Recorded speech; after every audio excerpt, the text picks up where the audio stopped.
Okay, this is week 2, session 2, and it is Talk Like a Pirate Day part 1 because next week, so during session or week 3, Talk Like a Pirate Day is that week, so we want to get a little bit of a head start and start doing some holiday stuff. So this one, week 2, session 2, and this is on the back of my week 2 stuff. This is session 1.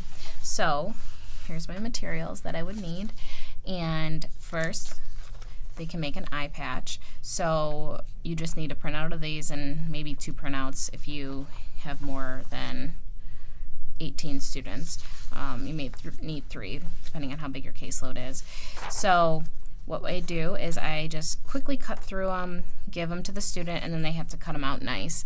And then go to this website. It's called mamateaches.com. If you click on the PDF, it will take you to the direct website you need, but it gives you ways to make your pirate name. So I think it's if your first name starts with a J, this is your first name for your pirate name, and if your last name starts with a B, this is your pirate last name. And they can put them together. They can write it on their eye patch and then color their eye patch in. So it's a fun way to get their pirate name, and they can call each other by their pirate names throughout the whole session, which is fun.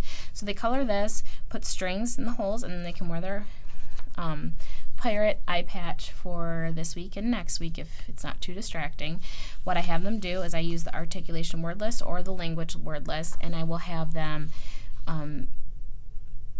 say their word 5 times or complete a couple tasks before they find their first name, before they find their last name, before they color, before they punch their holes, before they put their strings on, etc.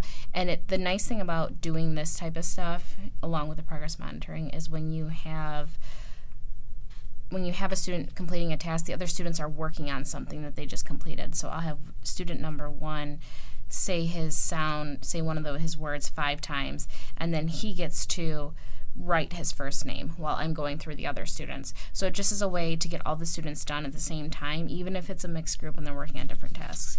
Okay, so after they have their pirate patches, I had pre-cut these out and laminated them. It took me literally like 3 minutes to cut these out because they're just a couple.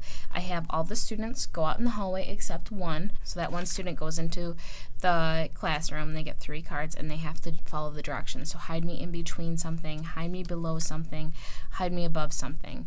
While they're doing that, I am out in the hallway with the students working on their sounds or working on their language tasks, and we do kind of like a really quick session, like, okay, say this 5 times while you're waiting, or answer this one question while you're waiting, follow this one direction while you're waiting. And it's really quick. I give the student that's inside hiding these, I give them about 2 minutes, and then we go back in, and the students have to find them. The student who hid them has to give them directions using their good sounds the entire time, and the other students can ask questions about it.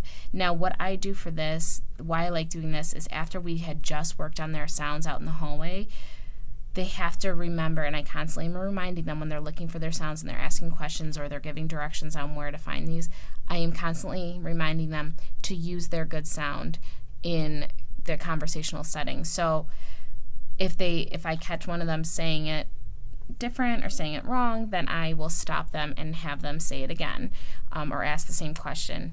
The good thing with language is this is great for describing, it's great for prepositions, it's great for WH questions, it's great for following directions, it's great for a lot of different things. So I just implement those language goals within this.